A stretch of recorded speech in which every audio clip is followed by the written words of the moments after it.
Fala pessoal, tudo bem? Meu nome é Bruna. Hoje estamos aqui com o Coronel Telhada, deputado federal por São Paulo, ao vivo no nosso podcast. Então a gente vai conversar um pouquinho, bater um papo, né, Coronel É Telhada? isso aí. Obrigado, Bruna, pelo convite. Obrigado a toda a equipe.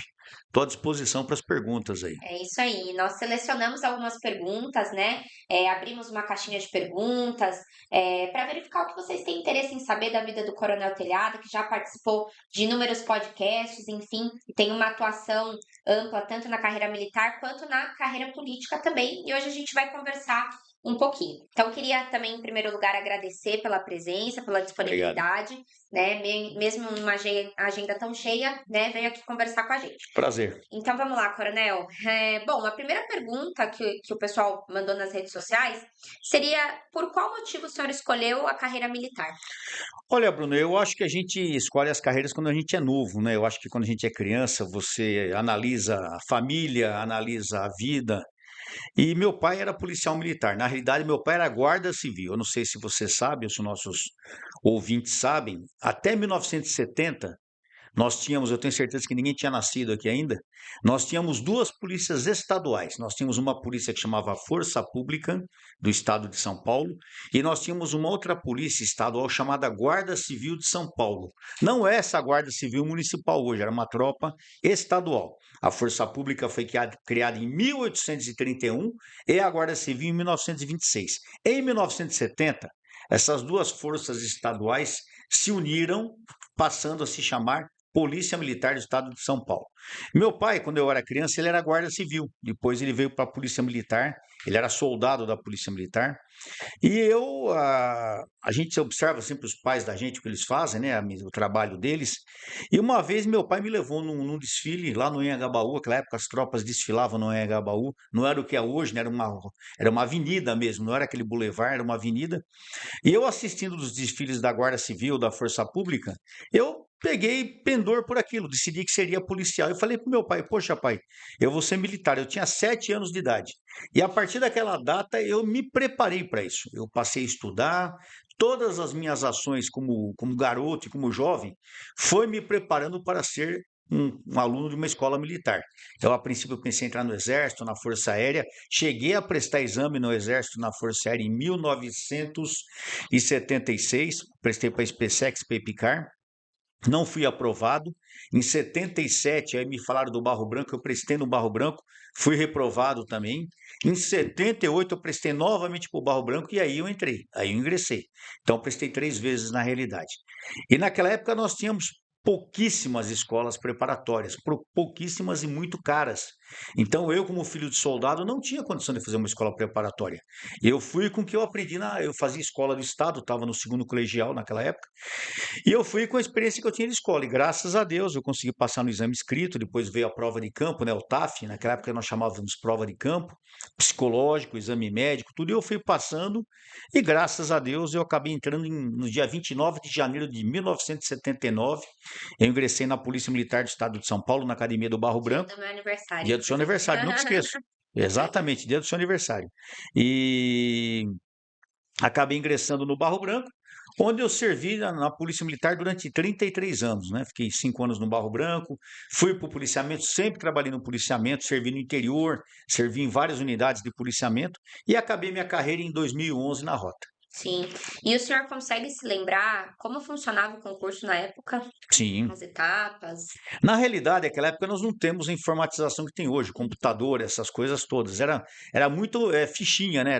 Você ia prestar o concurso, você recebia um caderninho com as perguntas, você respondia no caderninho, e na época estava começando essa parte de informática. Então tinha aqueles computadores enormes da IBM, onde a gente furava o cartão. Vinha o cartãozinho com os furinhos, dava mais medo furar o cartão do que fazer a prova. Porque se você furasse errada, a pergunta era perdida. Então eu nunca esqueço. Você recebia a prova, uma caneta e um palito de dente para você Pra furar o furar. cartãozinho, é. Então, eram 3 dias de exame naquela época. A primeira prova era português, depois vinha matemática e depois conhecimentos gerais, isso para o Barro Branco. Eu, na época, no Barro Branco, nós tínhamos 2 cursos: o curso de formação de oficiais, que é o CFO, que existe até hoje, e o curso preparatório de formação de oficiais. Era um curso que tinha nível colegial. Eram 2 anos o CP, que a gente chamava de curso preparatório, 2 anos, e 3 anos o CFO. Eram 5 anos de Barro Branco. Eu ouvi falar que a polícia está pensando em retomar o curso preparatório, o que eu acho muito bom. O curso preparatório é a mesma coisa que a SpaceX, é a mesma coisa que o Colégio Naval, é a mesma coisa que a IPCAR, entendeu? Nós tínhamos o curso preparatório. E se a Polícia Militar retomar o curso preparatório, eu acho muito bom, porque vai dar um cabedal de conhecimentos muito grande para os jovens e já prepara o jovem para ingressar no CFO. Seria muito interessante e válido para a Polícia Militar isso. Sim, sim. E além disso, você perguntou do concurso, Aham. nós tínhamos a prova escrita, o hospital militar naquela época ele estava sendo construído ainda, era lá em cima no Barro Branco, estava sendo construído. Então nós fizemos os exames psicológicos, tudo aqui no antigo hospital militar, onde é o colégio militar, em Sim. frente ao segundo de choque, ali na Jorge Miranda. Nós fizemos a prova de psicológico. Como era o psicológico? Você era entrevistado por um tenente, eu lembro que quem me entrevistou era hoje o coronel da reserva, o Alegrete, perguntava porque você queria entrar, porque você não queria, a gente apavorado, porque você sabe que você está sendo observado em tudo, né? Fazíamos nós tínhamos lá tipo de cadernos de teste, de completar desenho, mais ou menos, não muda muito do que é hoje, não. Com aquele negócio de completar desenho, uma sequência, qual número está faltando, você tem que ter o pensamento lógico, né? A educação, a parte de saúde era feita já no hospital militar que estava começando, é aquela parte de dentes, corpo, vista, ver se não está faltando nenhum pedaço do corpo, não está faltando dedo, não está faltando dente. Tem todo um porquê aí para você preencher os dados para que você possa estar de acordo o que é pedido nos exames, né? Tá. E, finalmente, a prova de campo, o TAF. Naquela época, nós tínhamos 7 provas que eram feitas, totalmente diferente do que é hoje. Por exemplo, nós tínhamos uma corrida de 1.000 metros, nós fazíamos aqui na Escola de Educação Física. Essa corrida de 1.000 metros, você tinha que fazer mais ou menos em 3 minutos e meio. Hoje a prova é de 12 minutos, se eu não me Sim. engano, né? Naquela época eram 1.000 metros, era uma corrida de 1.000 metros, 100 metros rasos, salto em altura, salto em extensão, coisa que eu nunca tinha feito. Eram provas de atletismo, quer dizer, você que vem do mundo civil, você nunca tinha feito isso. Subida na corda, sem apoio dos pés. Uma corrida, tinha uma corrida, era uma corrida de 50 metros, com um saco de 50 quilos nas costas. Era um saco, assim, eram dois sacos pendurados no meio, você tinha que pôr na perna, jogar nas costas e sair correndo. Então você tinha que correr 50 metros com aquele saco de 50 quilos nas costas. Quer dizer, quem treina isso em casa? Ninguém. Então era uma coisa que eles explicavam na hora e você tinha que fazer. Então tinha cara que jogava aquele saco nas costas, saía, caía de boca no chão, nego que quebrou a cara, e é uma loucura, né? E graças a Deus eu fiz todas as provas e acabei passando. Eu lembro, nunca esqueço, que o máximo era 700 pontos e o mínimo era 350 para a prova de educação física. Eu fiz 352. Entrei raspando, porque na nossa época de jovem, Bruna, não tinha academia, não tinha piscina.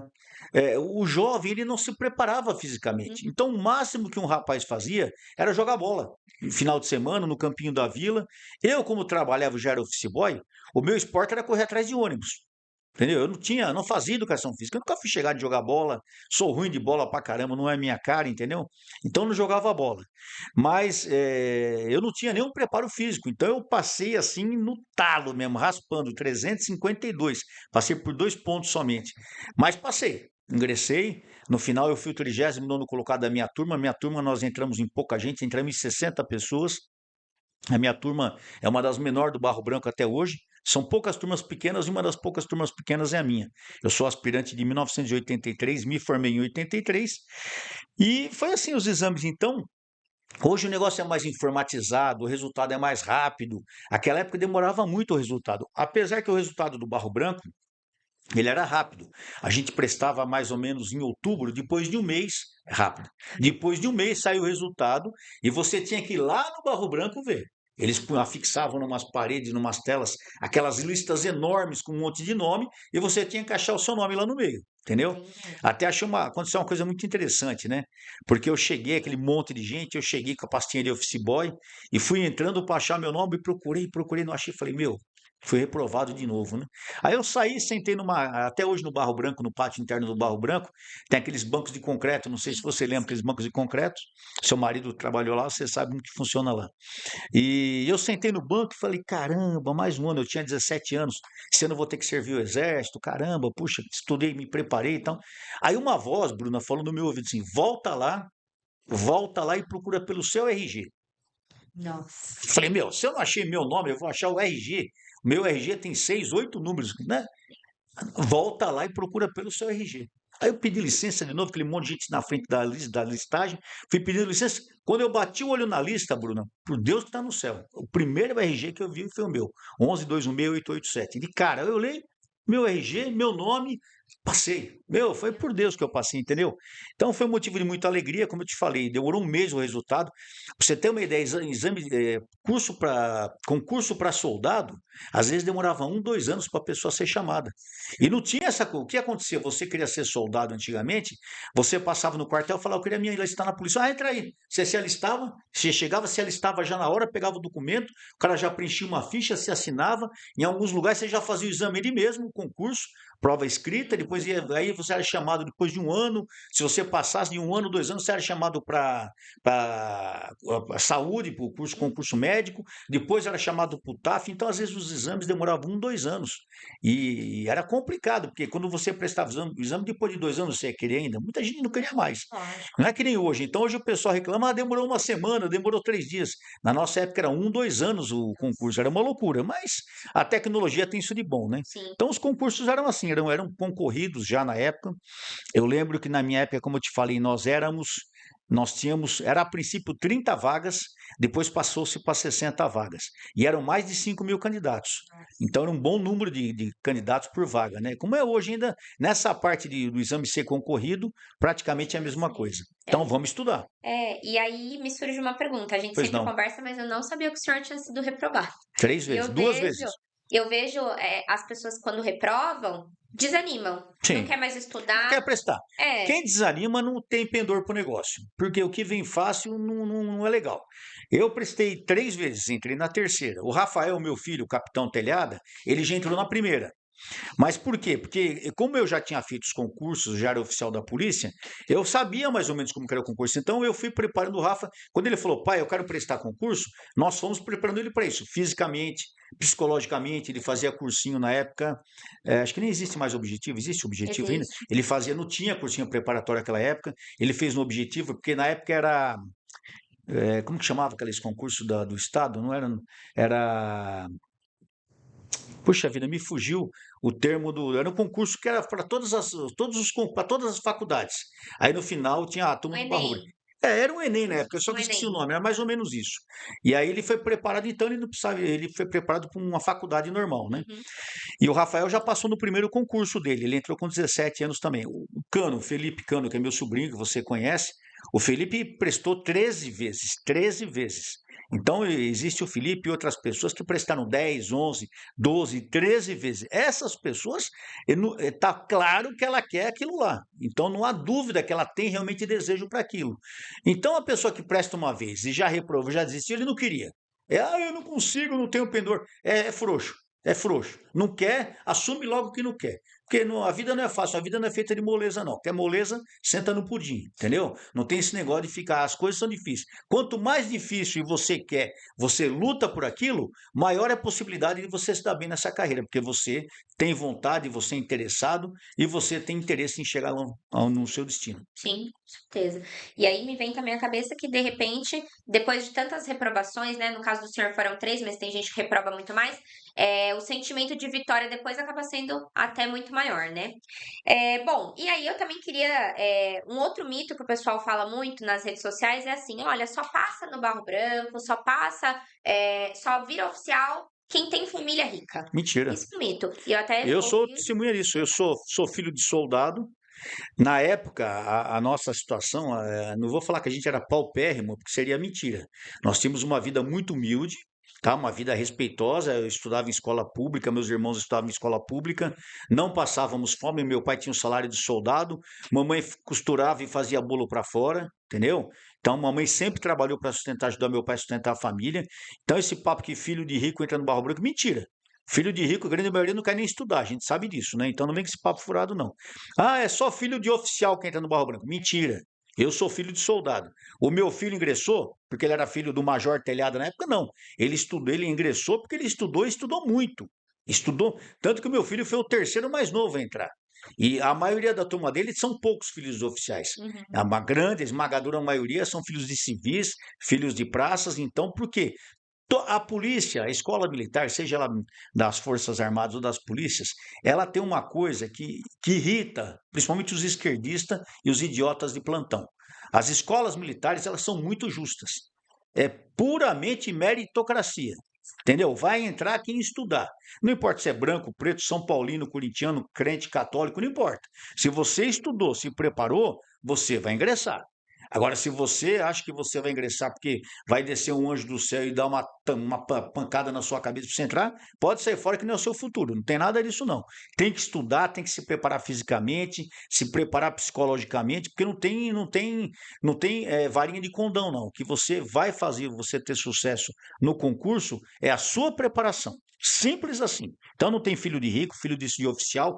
Isso aí quem fala é frustrado. Porque o cara não conseguiu entrar, aí ele não assume a incompetência dele, ele procura achar um motivo. Ah, eu não consegui porque eu sou filho de praça. É mentira, eu sou filho de praça e fui.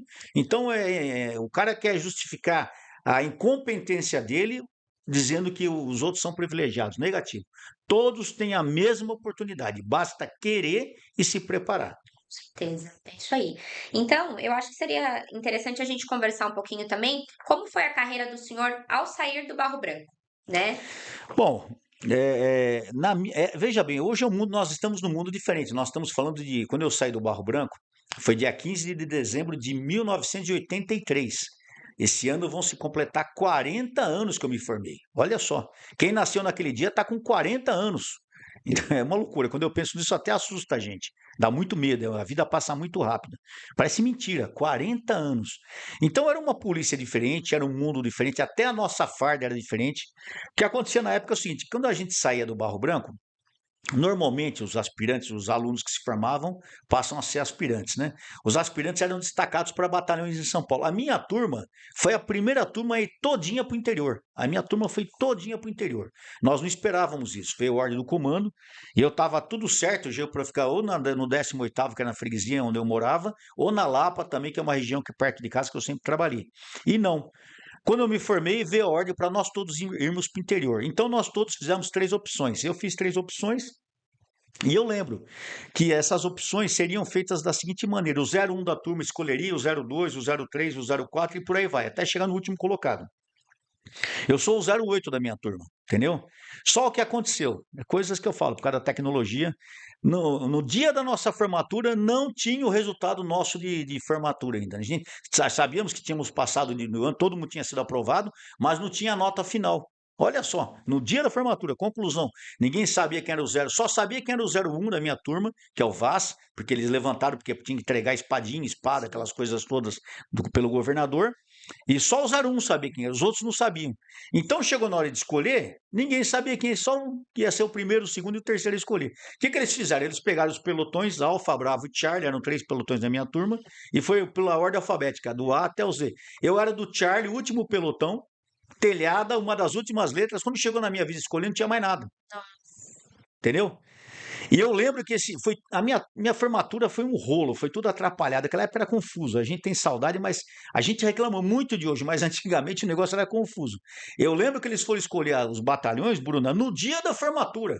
Você imagina a gente se formando, todo mundo de azulão, eles chamando os cadetes, os aspirantes lá no Salão Nobre aqui no Barro Branco, para escolher. Eu não fiquei nem sabendo disso, porque não tinha celular, não tinha nada, era boca a boca.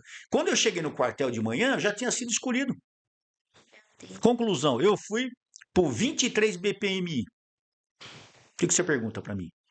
Aonde é o 23 BPMI? Eu perguntei, aonde é o 23 BPMI? Ah, é em Lorena. Onde é Lorena? Lorena. Lorena. Onde é Lorena?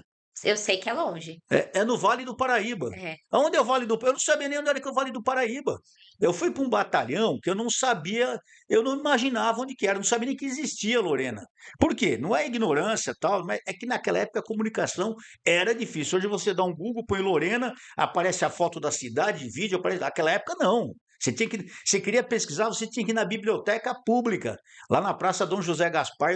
Todo final de semana, durante os anos de Barro Branco, eu estava enfiado na biblioteca lá, caçando livro para poder. Era assim que a gente estudava antigamente. Não tinha computador. A garotada hoje que reclama, não imagina o cara estudar antigamente. Hoje é moleza, hoje é Sim. moleza, moleza. Entendeu? Na nossa época levava caderno, pegava o livro na biblioteca e copiava à mão. O máximo que às vezes você tinha que fazer xerox, pagar, e depois você copiava do xerox, que às vezes não dava tempo de copiar na biblioteca. Tem gente que nem sabe o que é uma biblioteca. É. Enfim, saí do Barro Branco, fui para Lorena, fui o oitavo colocado da minha turma. Aquela noite, aquela manhã foi um domingo, 15 de dezembro, teve a formatura de manhã. À noite teve o baile, eu fui com a minha noiva na época, que é a Ivânia, minha esposa hoje. Fomos no baile, acho que nós pegamos 5 dias de folga. Todo mundo pegou 5 dias de folga por término de curso. Aí nós ficamos aquela semana em casa. Na outra semana, eu fui para o batalhão. Fui lá para o CPI 1, São José dos Campos. Nos apresentamos em 10 aspirantes. Nunca esqueço, chegando na rodoviária, baita de uma malona na mão, fardado. E você tinha que andar com um quarto uniforme, que era uniforme de túnica, gravata, cap. Não tinha esse negócio de andar de camisa, manga de camisa, não. Era túnica e gravata na rua. Nós 10 de túnica, gravata, cap, todo mundo com a mala na mão, desembarcamos em São José dos Campos, conversamos com o coronel, ele falou um monte de coisa pra gente, e lá deu destino cada um para um batalhão. Ficaram 4 em São José, não, ficaram 3 em São José dos Campos, que era o primeiro BPMI, 4 em Taubaté, no quinto BPMI, e nós 3 fomos o último batalhão. O ônibus não chegava nunca, menina. E aquele ônibus rodava e não chegava. Falei, meu, quando esses caras estão me mandando? Desci em Lorena, desci na rodoviária. Você não imagina a sensação que é, o desespero que é. Descemos na rodoviária, olhamos para um lado, olhamos para o outro, e agora? Para onde nós vamos? Não sabe nem nada, não tem nada. Eu fui no telefone, naquela época orelhão, né? Vocês talvez não se procuram na internet que é um orelhão. Peguei o orelhão, liguei lá 190 sem ficha. Atendeu, a polícia militar falou, aqui é o aspirante telhada. Nós estamos chegando na cidade que nós viemos servir aqui. Pode pedir para uma viatura vir buscar a gente, que a gente não sabe chegar no quartel. Não deu 2 minutos, encostou um tático móvel, uma veraneio toda velha, toda torta, né? Aí nós entramos 3 na veraneio com um monte de mala na mão. A viatura não andou 100 metros, o quartel era do lado. O quartel era do lado da rodoviária, Avenida São José, 350, lá Lorena. E ali começou a nossa vida como aspirante, onde eu servi 1 ano lá no Vale do Paraíba. Fui promovido a segundo tenente lá, e lá eu aprendi a trabalhar realmente na rua, porque no Barro Branco, naquela época, quase não tinha estágio operacional. A gente estagiava só no último ano e era muito pouco, então você saía com nenhuma noção de rua. É chato falar, mas é a realidade. A gente chegava na rua totalmente cru. O aspirante chegava totalmente cru. Quem ensinava a gente a trabalhar era um tenente mais antigo e muitas vezes a tropa, um cabo, um soldado, um sargento mais antigo, que você via que o cara era bom, era manhosão e tal, você encostava naquele cara e aquele cara, você abraçava aquele cara para ser seu motorista, ou ser seu banco de trás e tal, e aquele cara te ensinava a trabalhar, te ensinava as manhas de rua. Não é que a gente não sabia trabalhar, a gente não tinha as manhas, as experiências de rua, e aquele cara te ensinava a trabalhar. E eu tive grandes professores lá no 23, o Sargento Paiva, que hoje é aposentado, trabalha lá em Guaratinguetá ainda, o Sargento Sebastião, que morreu, o, o nossa, o Viana, que era tenente, o Andrezinho, e um monte de gente. Então, a gente tinha muitos amigos lá. Hoje, todos já estão, quem não morreu está aposentado. E a gente começou assim, apanhando e aprendendo. Certeza. E aí depois saiu de Lorena, conseguiu retornar para São Paulo. Eu cheguei em Lorena em dezembro de 83, no finalzinho de dezembro de 83, o ano de 84 todinho trabalhando em Lorena, Guaratinguetá, Aparecida e Cruzeiro, toda a região no fundo do vale ali.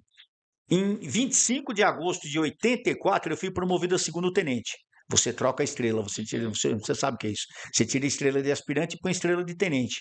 E aí nós seríamos reapresentados em São Paulo em setembro. Só que em Aparecida do Norte tinha a Operação Aparecida, que é dia 12 de dezembro, dia da Santa.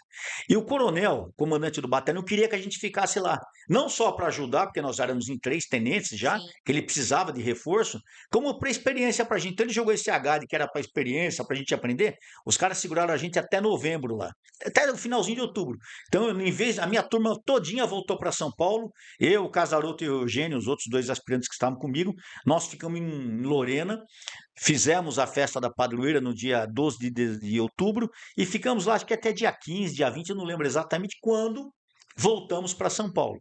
Quando voltamos, tivemos mais uns dias, porque naquela época, quando você era transferido, você tinha uns dias de licença. Gozamos uns dias de licença, e aí eu consegui me apresentar no 4º Batalhão na Lapa, onde eu servi 5 vezes na minha carreira. Eu fui segundo tenente, primeiro tenente, capitão e major no 4º Batalhão. Meu filho serviu lá, o Felipe, meu sobrinho, serviu lá, a Carolina, minha sobrinha, serviu lá. Todo meu irmão também, não, meu irmão não serviu, meu irmão serviu no 18 e no trânsito, no 4º Batalhão não. Mas praticamente toda a família telhada que serviu na Polícia Militar serviu lá. Meu pai serviu lá quando era guarda civil, entendeu? Então, a nossa família toda serviu na Lapa. Eu tenho um grande carinho, eu sou lapiano, eu nasci na Lapa, né? Então eu tenho um grande carinho pelo bairro da Lapa. E eu servi vários anos no 4º Batalhão, aí rodei, fui pra rota, todas aquelas coisas, né? Isso aí. O pessoal perguntou aqui se o senhor se recorda qual foi sua primeira ocorrência, mas eu também tenho a curiosidade de saber da última. Olha, a primeira ocorrência que eu peguei mesmo foi no interior, quando eu era aspirante, né? Nós fomos prender lá um traficante, era até meu xará, chamava Paulinho. E nós pegamos esse traficante na época, maconha, que era a droga no Brasil, era maconha, né? Não existia quase cocaína, era muito pouco cocaína. Cocaína era só nas altas rodas que se rodava cocaína. Vagabundo não tinha cocaína, que era caro, né? Então, na época, eu lembro que nós pegamos o cara com não era tanta maconha assim, mas era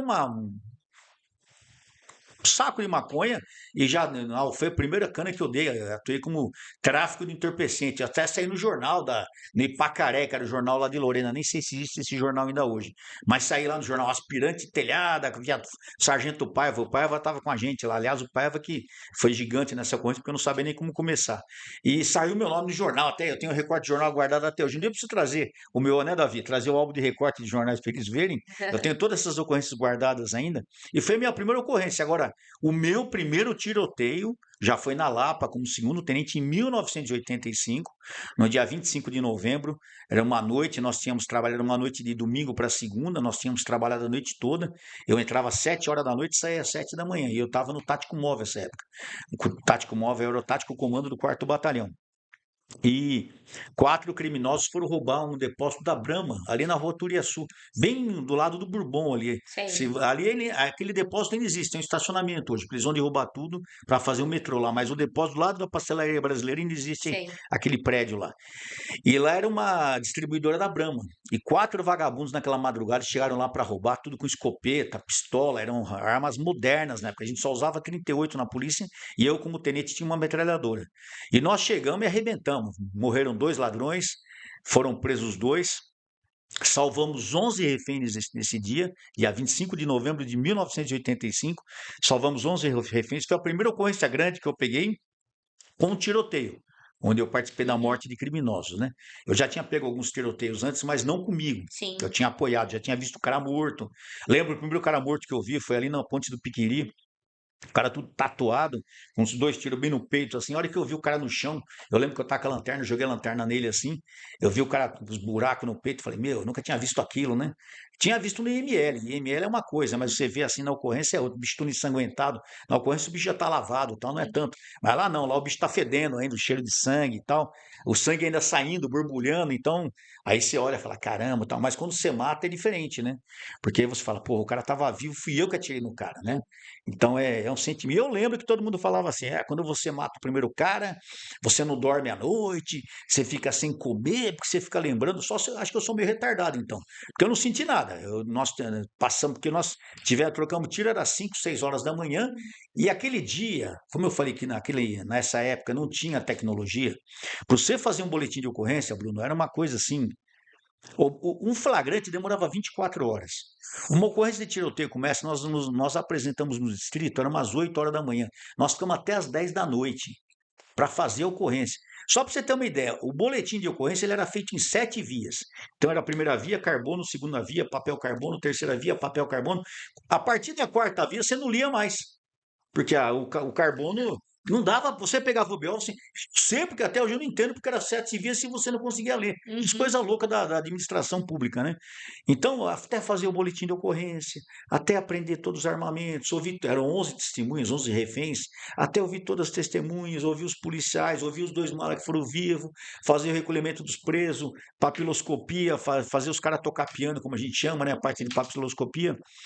Eu sei que nós saímos do ocorrência, era 10 horas da noite, já estava uma noite sem dormir. entendeu? Quando eu cheguei em casa, eu nem lembro como eu cheguei, lembro que eu desmaiei. Então, esse papo que você não dorme, não foi comigo, entendeu? E no outro dia, no quartel, não tem esse negócio de folga. Não. Hoje todo mundo, precisamos de folga, aí estamos estressados. Isso, nessa época não tinha essas porra, não.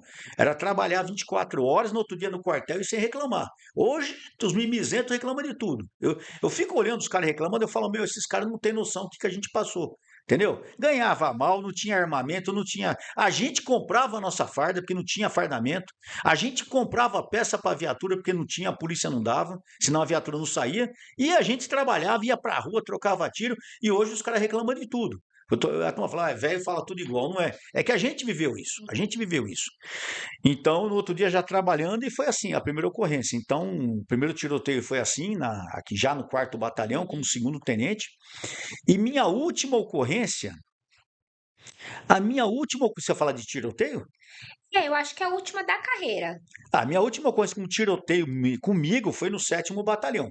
Foi no 7º Batalhão, onde eu troquei tiro com um vagabundo ali na Padre José, João Manuel, João Manuel, Padre João Manuel, num flat, tá até é só entrar na internet, vocês vão ver, e ali morreu um bandido e nós prendemos o outro, né?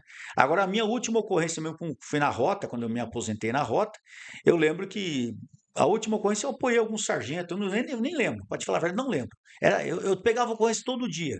Então, todo dia eu ia em 2, 3 ocorrências que a tropa pegava, eu ia apoiar, eu ia ver tal. Comigo mesmo, tiroteio, minha última ocorrência foi essa no 7º Batalhão. Mas Entendi. depois disso eu prendi gente, peguei arma, prendemos droga tal. Mas era uma coisa que para nós é corriqueiro. Você faz quase todo dia. Então não Uhum, dá para guardar tudo. Eu teria que pegar meus alfarrábios e procurar, entendeu? com Porque. certeza. Mas foi muita coisa, é muita coisa. E uma outra pergunta também que nós recebemos é a respeito da ocorrência mais difícil da sua carreira. Quando me pergunta isso, sempre me dá um branco. Sério? Porque sempre me dá um branco, porque o que é ocorrência mais difícil? Não existe ocorrência mais difícil ou menos difícil. Toda ocorrência ela gera preocupação, então você está ligado ali na ocorrência. Então não tem ocorrência mais difícil, porque só de você destrinchar a ocorrência, por mais difícil que ela fosse, ela passa a se tornar fácil, porque você resolveu a ocorrência. Por exemplo, tem ocorrências que marcam.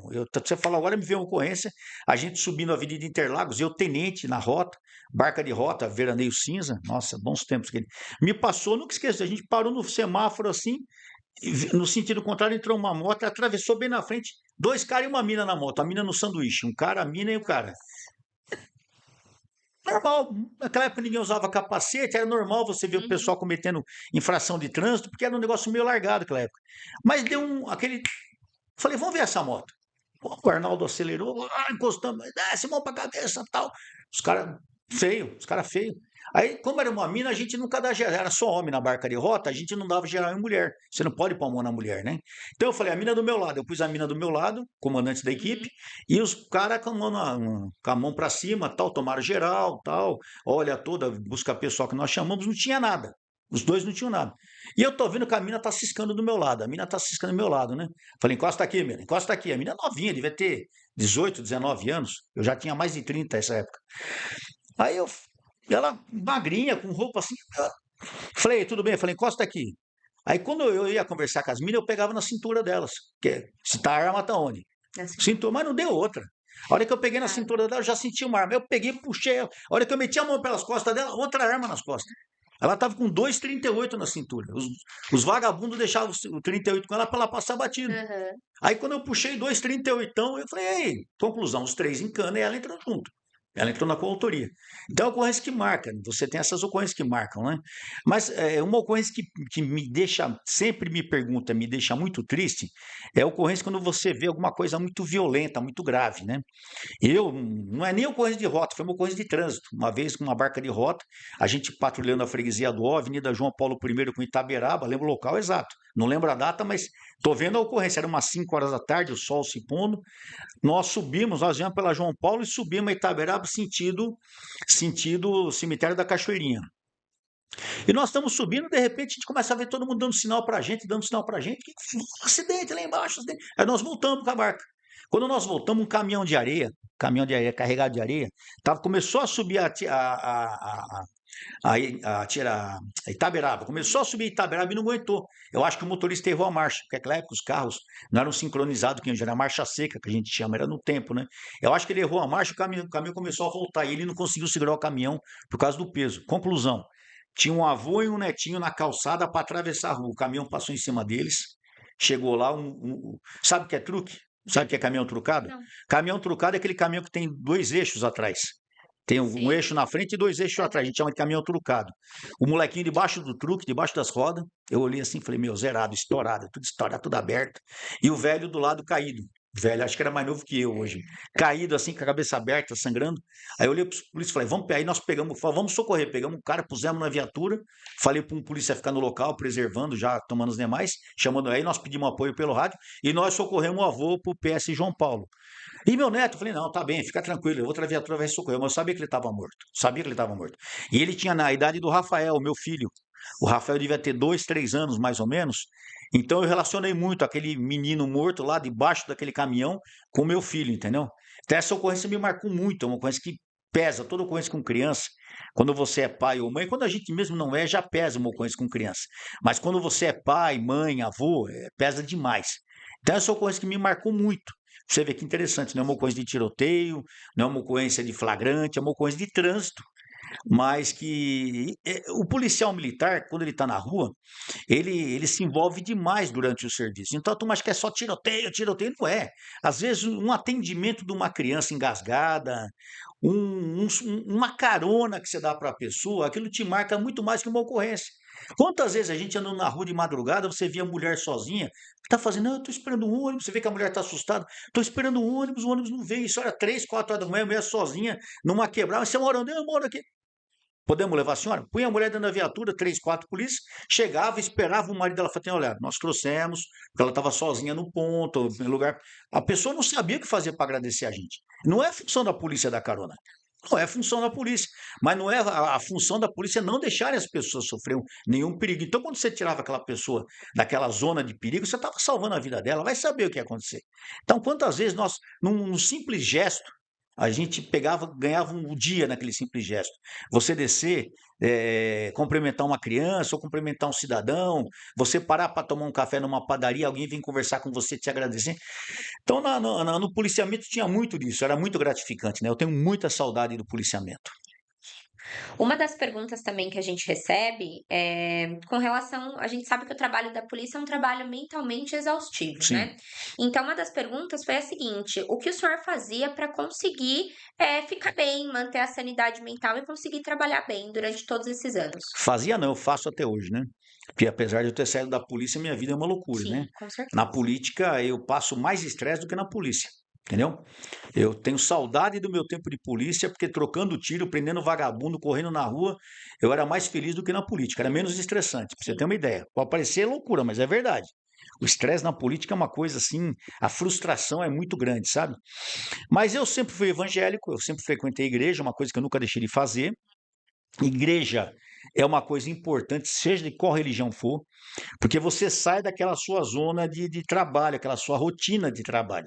Quando você vai numa igreja, você parte para o lado espiritual, você acha um conforto para alguns problemas que você tem, algumas dúvidas, ou então você nem está percebendo que você está passando aquilo, de repente na palavra, um conselho, alguma coisa te Uhum, põe no chão novamente, sabe? sim.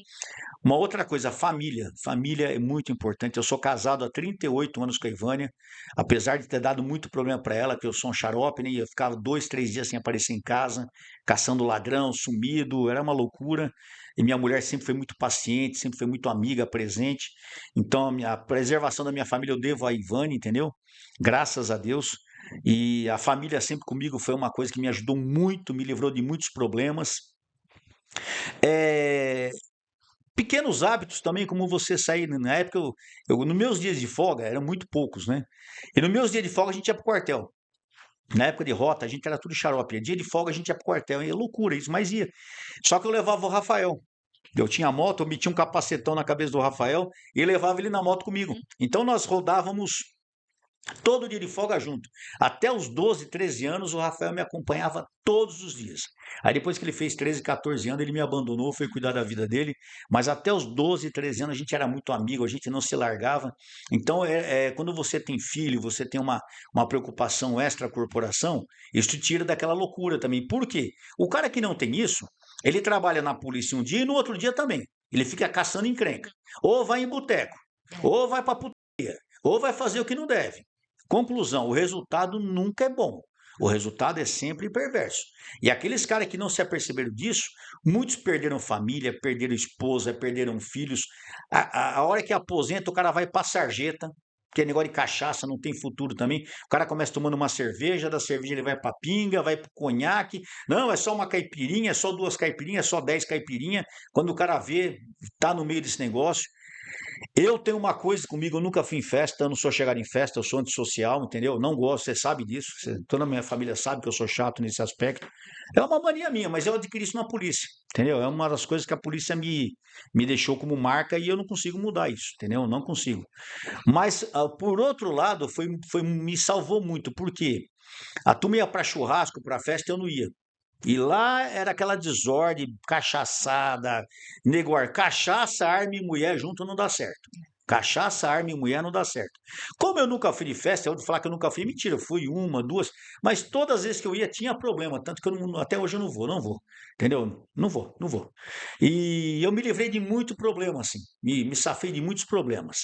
Agora, as pessoas que não se preocuparam com isso, Bruna, não deram atenção para a esposa, para os filhos, não se preocuparam em estudar, porque a turma, no dia de folga, não vai estar, eu vou ficar dormindo, eu vou fazer só bico. É importante, eu fiz bico a minha vida toda. Durante meus dias de folga, a vida toda, de 1986 até 2012, eu fiz bico todos os dias de folga e nos dias de serviço tinha alguém trabalhando para mim lá. Todos os dias. Graças a Deus. Porque quando você está fazendo bico, não está perdendo tempo com asneira também, né?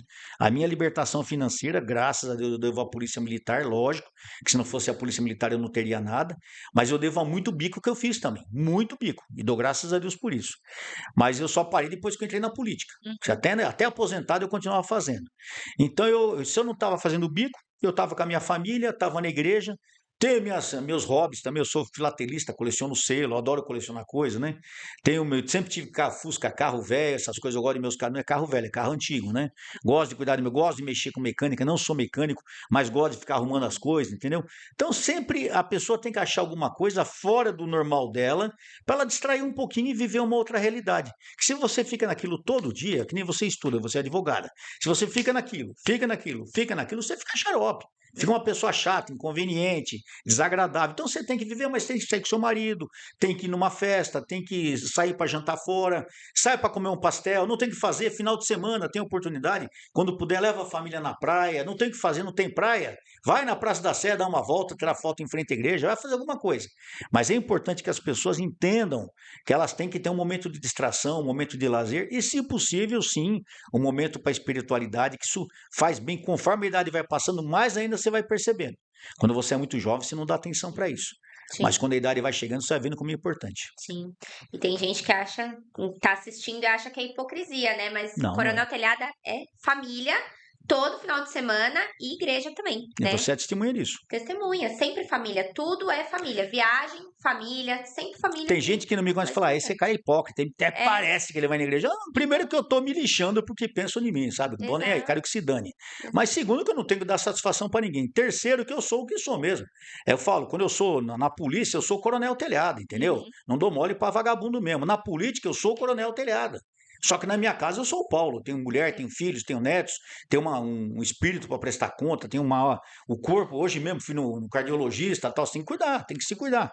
Então eu sempre fui família, a família da Ivan, minha esposa tem uma família muito grande e a família dela é muito unida, então a gente, se meus cunhados, eu tenho 2 irmãos, né? Um dos meus irmãos eu me dou muito bem com ele, que é o Nego, né? Mas eu me dou tão bem com meus cunhados como se fossem meus irmãos, entendeu? Então a gente sempre teve esse negócio de viajar junto, passear junto, e nós estamos sempre, comer uma pizza, vamos todo mundo junto. Não tem o que fazer, vamos lá, a gente faz um arroz e feijão todo mundo junto, e a gente sempre está junto. E isso tira você da rotina da polícia, que é uma loucura, e hoje me tira da rotina da política, que é uma loucura também. É, eu até queria entrar nesse assunto e perguntar como que o senhor decidiu que queria entrar na política. Olha, se eu, muita gente idiota que não me conhece, como tem gente idiota que acha que conhece a gente, né? Tem Uhum. gente besta, né? É brincadeira o negócio desse. Tudo que o Telhada fez na polícia foi pensando em um dia se candidatar. O cara que fala isso é um idiota, não me conhece. Aliás, nem sabe quem eu sou, não sei nem porque tá falando meu nome, um babaca desse. Nunca, nunca na minha vida, na polícia militar, eu pensei em ser político um dia. Nunca. Por essa luz que nos alumia, não falou caipira. Em 2010, eu estava comandando a rota, aquele ano era um ano político. Eu lembro que o Conte veio falar comigo, o Conte falou, você não tem vontade de entrar na polícia? Eu falei, você tá louco, Conte, que política, isso é coisa de bandido. Com todo respeito ao Conte, que é meu irmão, entendeu? Mas política, o que o povo pensa? Política é coisa de corrupto, É. coisa de bandido, coisa de crime organizado. Eu também pensava assim.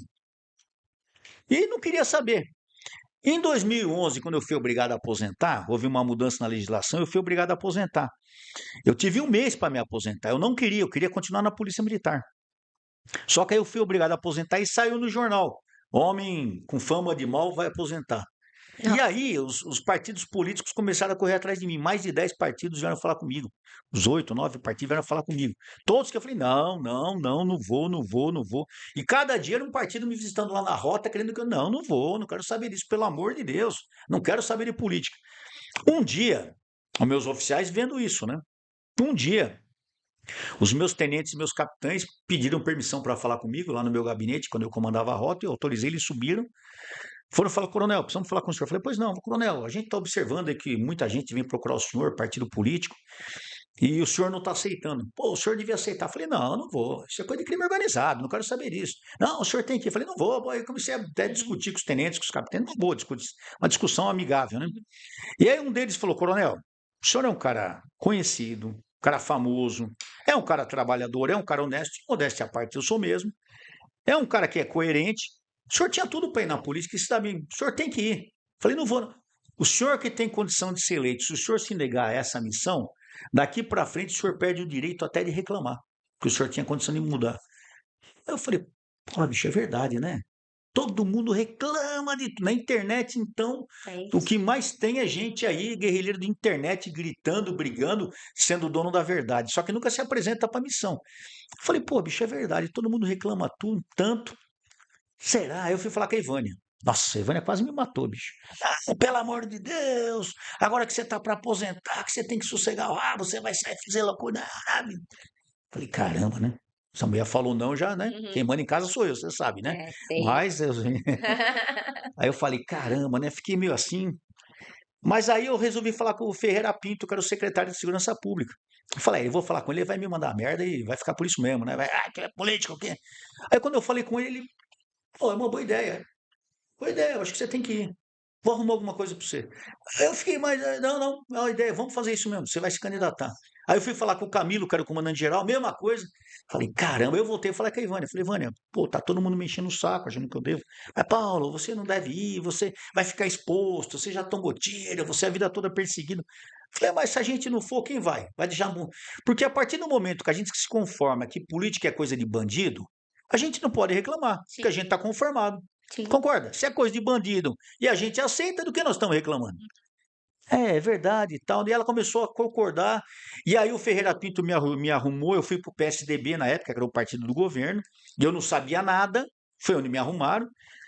Foi a primeira mentira que me contaram na política. Fui lá conversar com o Júlio Semeghini, que era presidente do Diretório Municipal. Na época era campanha para vereador em São Paulo. Uhum. Campanha municipal, 2012. Eu já estava aposentado então. Não, você vem, nós vamos te dar dinheiro para a campanha, vamos te dar horário de televisão, vamos te ajudar com a equipe e tal. Eu falei, mas gente, eu não tenho dinheiro, eu sou polícia, eu vivo de bico. Esquenta a cabeça, isso não é problema. Falei, bom, já que é assim, vamos, né? Boa, né? Fui, me inscrevi e tal. Menina do céu. Tomei uma invertida, ninguém me ajudou porcaria nenhuma, não me deram dinheiro.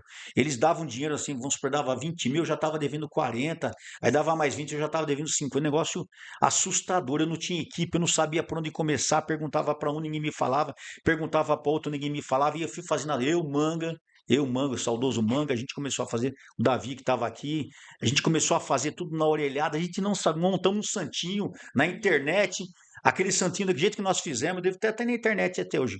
Eu fardado, entendeu? Porque eu não sabia que não podia, já come aí, saí na capa, você vê que uma imprensa já metendo o pau em mim todo dia. A imprensa metendo o pau em mim me elegeu. Porque nós tínhamos, naquela época, tinha os cavaletes, que a Sim. gente punha na rua, hoje é proibido. Então o nego mandava fazer 1.000, 2.000 cavaletes. Eu tinha um cavalete. Então a gente pegava numa esquina hoje, amanhã levava para outra esquina, tinha um cavalete. Quando chegou no final da campanha, a gente tinha 10, né, Davi? No final da campanha, a gente tinha 10. E a gente pegava aqui hoje e mudava o cavalete. E um dia, o famigerado, a Folha da. Folha de São. Foi agora? O Agora foi lá e tirou uma foto minha do meu cavalete, eu fardado, o meu número, e estampou na capa do jornal. Nossa. Coronel Telhada comete crime eleitoral porque tá fardado. Só que eles me ajudaram, porque eles puseram a minha cara no jornal com o meu número estampadão lá. Aí eu respondi um processo, mas fui absolvido, porque já havia jurisprudência sobre isso. A farda era minha, a foto era antiga. Eu não pus a farda para fazer a campanha. Eu usei uma foto de quando eu era comandante da rota. Acabou não dando nada. Acabei sendo eleito. O slogan que eu usava era uma nova rota na política. Coronel Telhado, uma nova rota na política. Aí o jornal da Folha de São Paulo me ligou, uma jornalista. Coronel, eu queria conversar com o senhor. Pois não, é que o senhor está cometendo um crime eleitoral. Eu falei, eu, filha, por quê? O que o senhor está usando aqui na sua propaganda é crime eleitoral. Eu falei, mas me explica, eu não estou entendendo. Achei que ela ia falar da farda. Uhum. Falei, puta, ela me encheu o saco da farda, né? Não, o que o senhor fala aqui uma nova rota na política, o senhor está falando da rota. Eu falei, filha, Meu o Deus. que é rota? É as rondas ostensivas Tobias Egar. Eu falei, não, filha, rota é caminho. É uma linha, alguma coisa, tem que algo a seguir. Tá, obrigado, desligou o telefone. Olha a cabeça da idiota, jornalista, jornalista.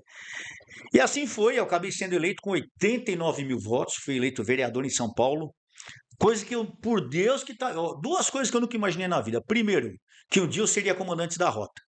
Eu jamais, se você, antes de eu assumir, antes de 2009, se até o Papa viesse aqui no Brasil e falar, Telhada, você vai ser o comandante da rota, eu falo, Papa é mentiroso. Mentira. Impossível.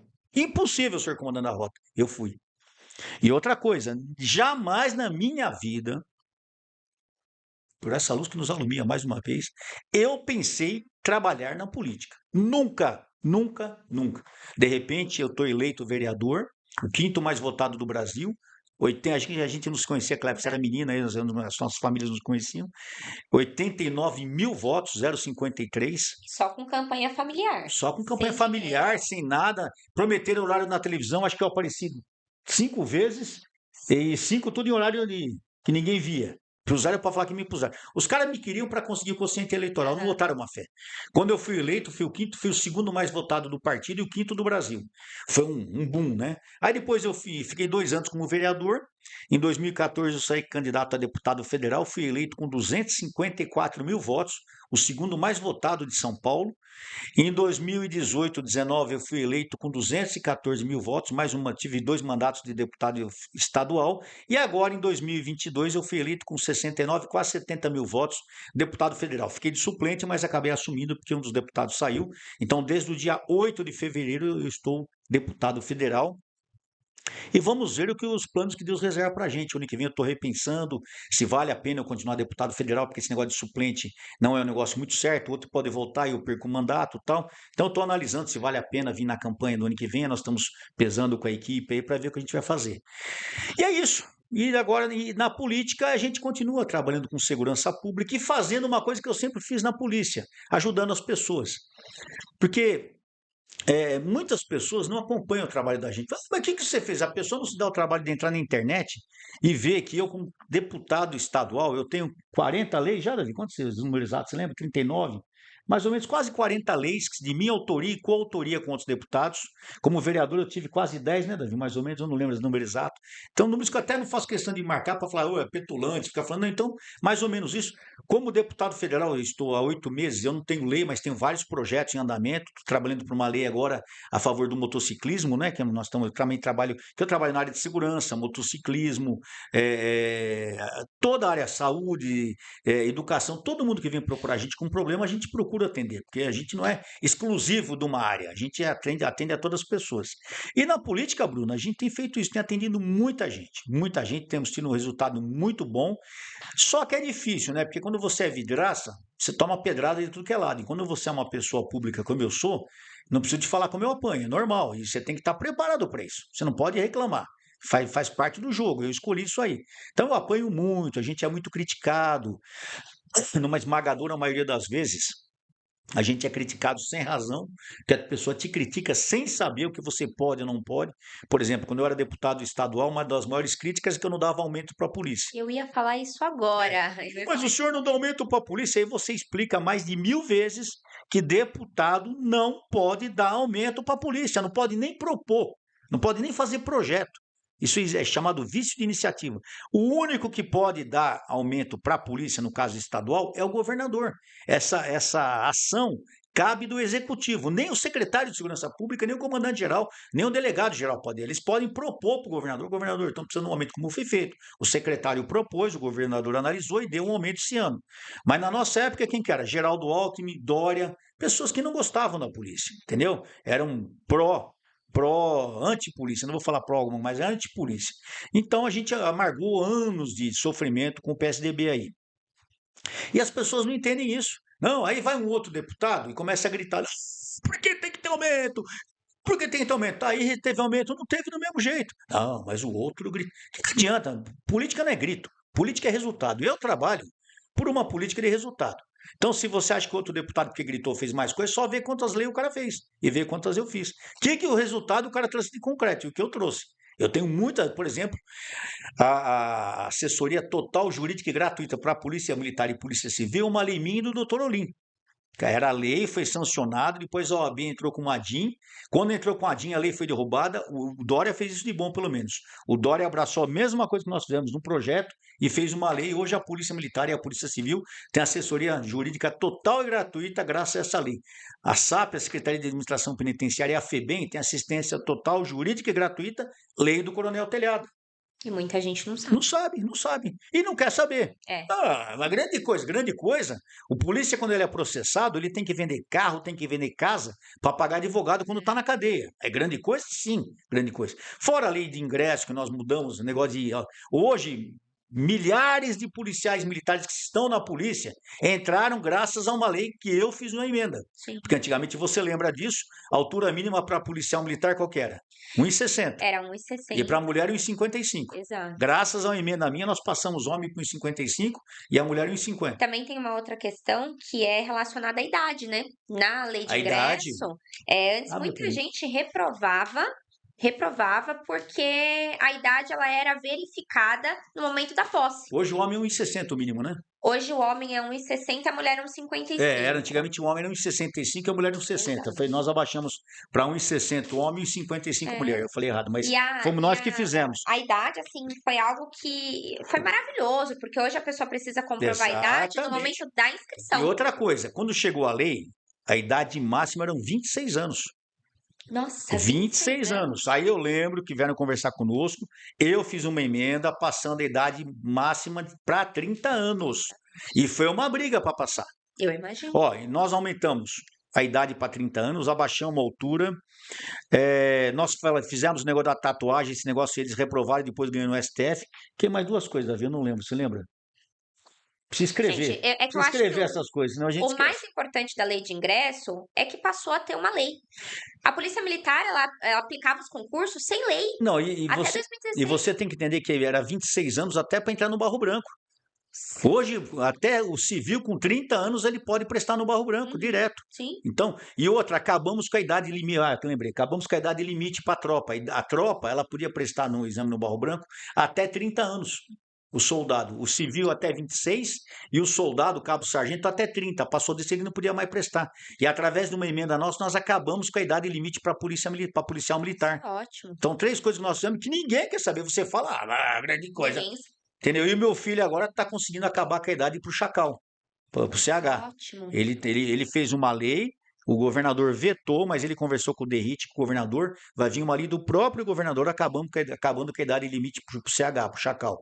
Então são coisas que a gente faz como? Na confiança, no bate-papo. Então, não é questão de gritar. Gritar é muito bonito, é. Xingar os outros é muito bonito, é. Mas resultado, zero. É isso mesmo. Tá? Da DGEM também. DGEM, por exemplo, outra coisa que ninguém sabe. Bombeiro, os policiais, todo mundo reclama de DGEM, mas a DGEM é uma realidade, os caras precisam fazer. O bombeiro, se ele fosse fazer DGEM, ele tinha que ir para o policiamento. Não tinha DGEM para o bombeiro. Então, o soldado do bombeiro que mora na Zona Norte, por exemplo, se ele fosse fazer DGEM, ele tinha que vir para o CPM-3 e trabalhar na rua. O enfermeiro do HPM, do Hospital Militar, ele também não podia fazer ADG no hospital. Ele tinha que vir para a rua, para o patrulhamento. Ou seja, o cara enfermeiro tinha que pôr a farda de polícia para. Então, é legal mostrar para a quanto polícia, legal, mas profissionalmente eu preciso do enfermeiro no hospital. Com certeza. Então, nós fizemos uma indicação para o governador, na época até o secretário era o Alexandre de Moraes. Nesse dia me chamaram lá, estava junto, me chamaram lá no governo, deram todo o crédito para mim, a DGEM do bombeiro, de todas as organizações de saúde da Polícia Militar e da Defesa Civil passaram a poder fazer a DGEM na própria secretaria, no próprio serviço. Por exemplo, o enfermeiro do HPM, ele faz a DGEM no HPM Sim. hoje. O enfermeiro do centro odontológico, ele faz a DGEM no centro odontológico. O bombeiro, ele faz a DGEM aonde? No corpo de bombeiros. E não era assim. Coisa que ninguém sabe e todo mundo reclama sem saber. Exato. E principalmente se tratando de HPM, precisa de Lógico. enfermeiros, né? Fora emendas que a gente, como deputado, a gente sempre manda emendas parlamentares para os bombeiros, para as guardas municipais. Era muito difícil, para os bombeiros não, para a polícia militar também. Porque era muito difícil mandar emenda para a polícia. Agora, com o derrite de secretário, ajudou muito. Esse ano nós vamos poder mandar emenda para o bombeiro, para a polícia, para as guardas municipais, então vai ser muito bom. E um lugar que está precisando muito de apoio, que é o Hospital Militar. A gente não... No primeiro ano de governo meu, eu mandei 300 mil para o Hospital Militar para reformar os elevadores. Não chegou até hoje. Primeiro que o Geraldo Alckmin não pagou nenhuma emenda daquele ano, ele cassou todas as emendas de 2015. Era bem dele isso aí, né? E segundo que o prêmio, mesmo assim, se eu tivesse conseguido mandar, o HPM ia ter dificuldade em receber por causa de documentação. Agora não, tá tudo certo e nós vamos começar a mandar. Então a pessoa que critica, ela tem que conhecer para criticar. Não é criticar por criticar, é muita canalice criticar sem saber o que está falando. Sim, e eu acho que o mais importante é assim, né? A pessoa, depois que ela vota, ela precisa acompanhar o trabalho que foi feito, né? Pelo deputado que você elegeu, pelo vereador, e a pessoa não acompanha e quer criticar e quer falar em rede social, e todo mundo é muito machão em Mas o rede social, né? interessante, sabe o que é interessante, Bruninha? É o seguinte. A gente que é policial militar, a gente sempre reclamou que as pessoas que não conhecem a polícia militar criticam a gente sem fundamento, sem razão. A pessoa critica a polícia militar e não sabe o que é ser policial militar. E generaliza todo policial militar não presta, não é assim? É, E os policiais militares estão fazendo a mesma coisa com nós na política, conosco na política. Eles não conhecem a política, criticam e aquele papo de que nenhum político presta. Ou seja, o que nós éramos vítimas, nós estamos fazendo agora. Aquilo que a gente mais abominava, que era generalizar as pessoas, que era criticar sem conhecer, que era falar sem saber as dificuldades, hoje o nosso pessoal faz contra a gente. Mas por quê? Porque existem aqueles canalhas de plantão que querem ser eleitos, não tem história para contar, não tem resultado para contar, eles fazem o quê? Eles querem ser eleitos apontando o dedo para outro. Tem centenas desses caras aí. Pode ver que de vez em quando aparece um idiota e some também, porque todo mundo vê que é canalha. Então quer crescer como? Apontando o dedo para os outros. Isso é canalice pura. apontando e criando uma briga entre praça Sim. versus Quem oficiais, perde né? com isso? Quem perde? A esquerda adora isso aí. É o proletariado contra a É, burguesia. é É o isso mesmo. patrão contra o funcionário. É o oficial contra a praça. Nós estamos fazendo o jogo da esquerda. E um monte de, infelizmente, um monte de pessoas incautas, principalmente da nossa tropa, está embarcando nisso aí. Uma outra pergunta foi o Mohamed, que estava também aqui no nosso podcast na outra semana, e ele falou o seguinte, né? Deixou um problema para o Coronel Telhada, né? Na verdade, um Mais um. pedido, mais um. Ele falou que na Polícia Civil, ele é policial civil, existe um problema muito grande com relação à quantidade baixa de psicólogos disponíveis, né, para fazer o atendimento dos policiais que precisam. E ele sugeriu, né, perguntou se existe a possibilidade de repente, um projeto de lei prevendo um número mínimo de psicólogos, Você enfim. vê. Interessante pergunta. Obrigado, Mohamed. Um grande abraço. Excelente policial. Bom estrutura aqui também, né? PG, um cara.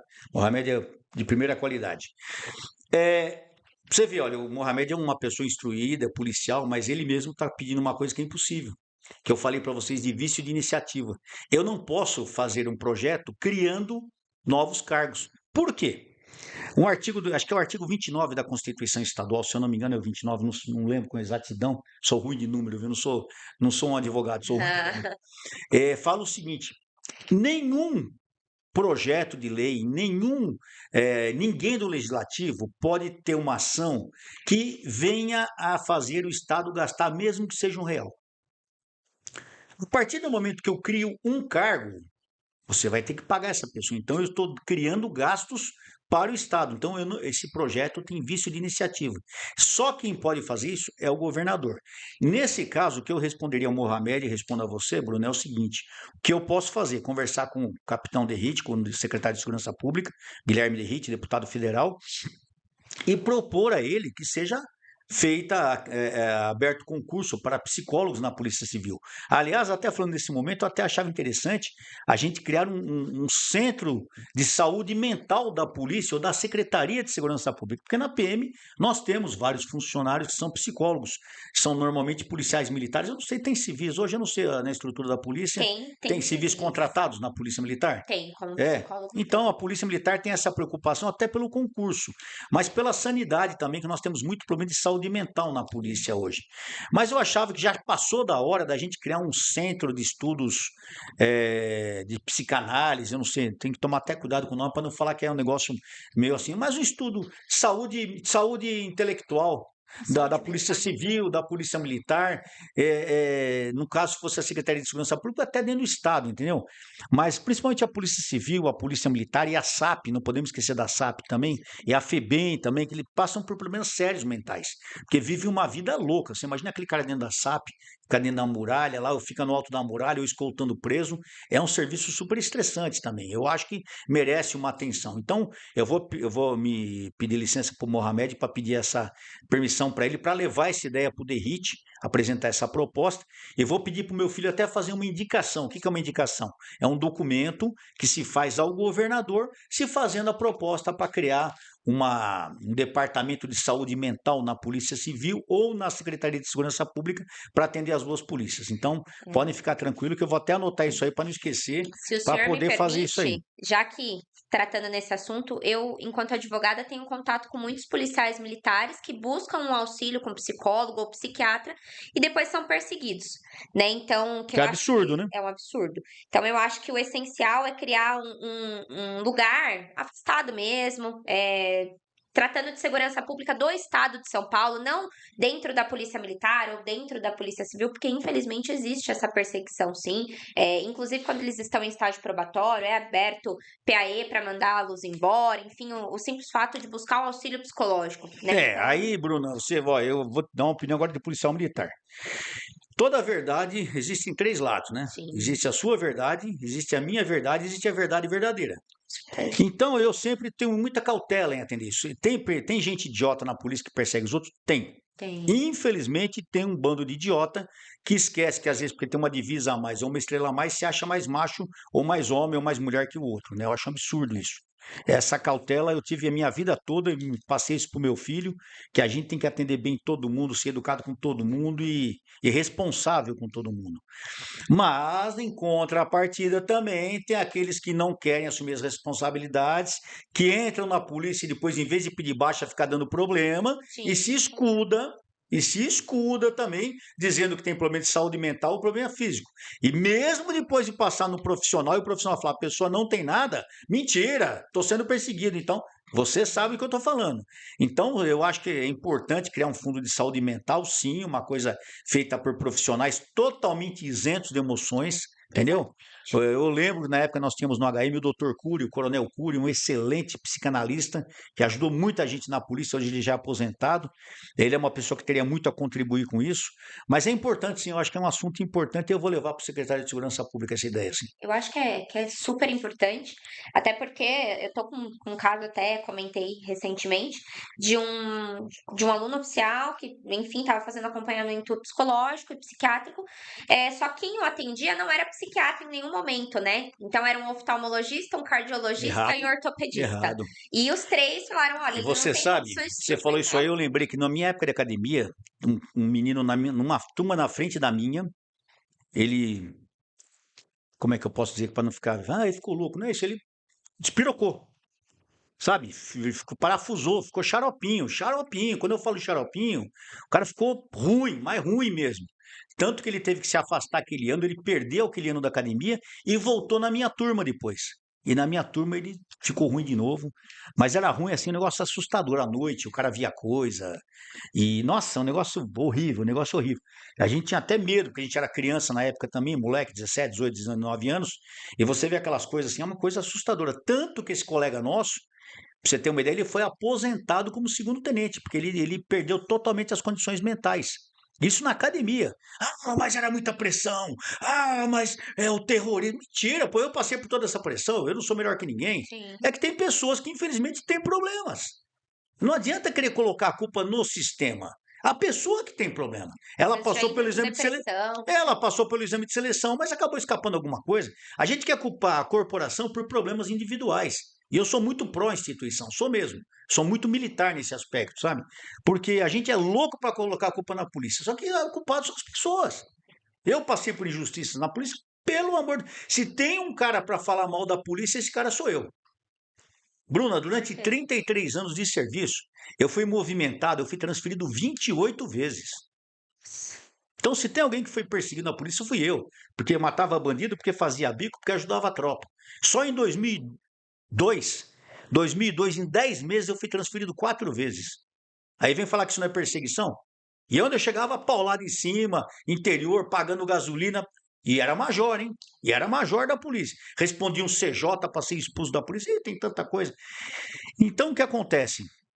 As pessoas têm que entender também que elas têm que se adaptar à corporação, não a corporação se adaptar a elas. É Sim. que eu falei, a pessoa luta tanto para entrar na polícia, e depois que entra, começa a dar novidade, quer que a polícia mude. Não vai mudar, gente.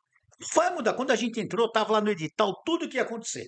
A gente não pode alegar ignorância. Então, por isso que eu falo, você que quer prestar exame na polícia, leia o edital, veja se é o que você quer. Não, mas eu moro no interior, vai ter que vir em São Paulo. Vai ter que vir servir em São Paulo e depois de formado vai ficar servindo em São Paulo. Todo mundo sabe. Ah, mas meu filho é pequeno. Ah, mas meu tá. E já sabia disso. Entendeu? Já sabia disso. Então é o que eu falo, eu passei por tudo isso também e me adaptei. Sim.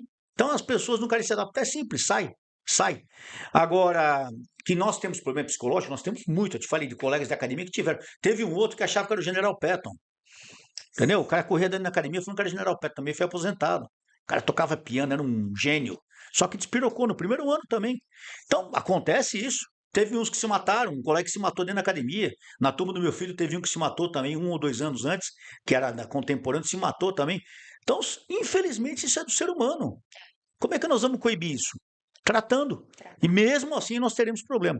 Mas a ideia é boa, pode ter certeza que eu vou levar sim, viu? Obrigado pela ideia do Mohamed aí. Achei Vou maravilhoso. levar pro secretário Derrite. É isso aí. É um lugar isento, Ah, e né? falar do meu livro, né? Ó. Ah, é Deixar meu verdade. livro aqui para você. Se quiser fazer Obrigada. depois um Olha lá, um pessoal. sorteio. Isso Vamos é a história da sortear, com minha história certeza. desde criança até quando eu era tenente de rota, até os anos 90, mais ou menos. Pessoal, dá pra focar aqui? Deu, cara? Aí, vamos fazer um sorteio, então. Depois vocês me falam como a gente pode E sortear. se alguém quiser também no nosso site, né, Davi? www.coroneltelhada.com.br, nas nossas redes sociais também, @coroneltelhada, entra lá em contato com o Davi e ele vai te passar todas as informações para quem quiser adquirir essas obras, as nossas revistinhas também. Hã? Pelo e-mail também, contato@coroneltelhada.com.br. É E isso tem o aí. livro da Rota também, né? Tem. Quartel da Luz, Mansão da Rota, que é o nosso trabalho que fala sobre a história da Rota, não é sobre mim, é sobre o batalhão de Rota. Que vende aqui no PG também. Aqui também tem. Esse tem, esse tem. Então, eu acho que assim, para finalizar com chave de ouro, eu queria que o senhor deixasse uma mensagem para quem está prestando o concurso.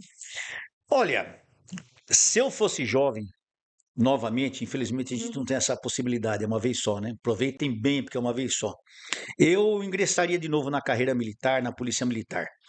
Eu não me arrependo um minuto de ter feito essa escolha na minha vida. Se eu sou o que eu sou hoje, se os meus filhos são o que eles são hoje, nós todos devemos isso a Deus em primeiro lugar, lógico, mas também à Polícia Militar. O conselho que eu dou para você que quer ser policial militar, ou quer prestar ingressar numa das Forças Armadas, ou numa força policial, é um só: é se preparar. E preparar, o que que é? Estudar bastante, se dedicar, se preparar fisicamente, se preparar psicologicamente, ter uma vida boa, porque não adianta você falar, vou prestar na polícia e tá fumando maconha pelas quebradas, tá indo em baile funk, arrumando zica na escola, no serviço, não para em serviço, não vive arrumando problema no serviço, tem passagem pela polícia, aí você quer entrar na PM como? Você não vai passar, entendeu? Você não tem que ter uma vida tranquila. Você, quando entrar na PM, depois que passar tudo, ainda tem uma coisa chamada investigação social, né, Bruna? E é Isso, nessa investigação social que as pessoas levantam quem é quem. Então, você que quer ser policial militar, se prepare, estude, treine, se prepare psicologicamente e tenha uma vida tranquila também. Porque a vida de polícia já vai ser agitada demais. E não tem coisa melhor que ter uma vida tranquila e sossegada, pode ter certeza. E parabéns pela escolha. E tenha certeza que o PG aqui, o palestra, está à disposição de vocês para prepararem vocês na parte escrita, na parte psicológica, todas as em etapas. todas as etapas. E se eu estou aqui, tenho essa amizade com a Bruna, com a Luciana, é porque eu confio no trabalho deles, tá? E toda a equipe. É uma equipe comprometida, é uma equipe séria, que faz questão de levar a sério o trabalho e os resultados são excelentes. É isso aí. O senhor quer deixar as redes sociais para o pessoal Lógico, seguir? @Coronel Telhada, Instagram, o que mais, Davi? Instagram, Twitter, Instagram, Facebook, TikTok, TikTok. canal do YouTube. Eu sou um cara moderno. Nossa, @Coronel Telhada e @Capitão Telhada, meu filho, deputado estadual, que tem a rede social dele também junto conosco aí, à disposição de todos. E o que vocês precisarem, tenho certeza que eu estou à disposição. Não tenho poder para resolver todos os problemas, mas tenho muita boa vontade em trabalhar e ajudar as pessoas. Tenho certeza, o que tiver a nosso alcance, nós estaremos à disposição para ajudar. isso aí. Queria agradecer pela Eu que presença. Foi agradeço. muito bom o Te ver. bate-papo, foi muito Obrigado. bom. Espero que tenham Obrigada. gostado. Espero que o senhor volte mais vezes À também. disposição, só chamar, tá bom? Chamo. Obrigada, pessoal. Até a próxima. Adeus.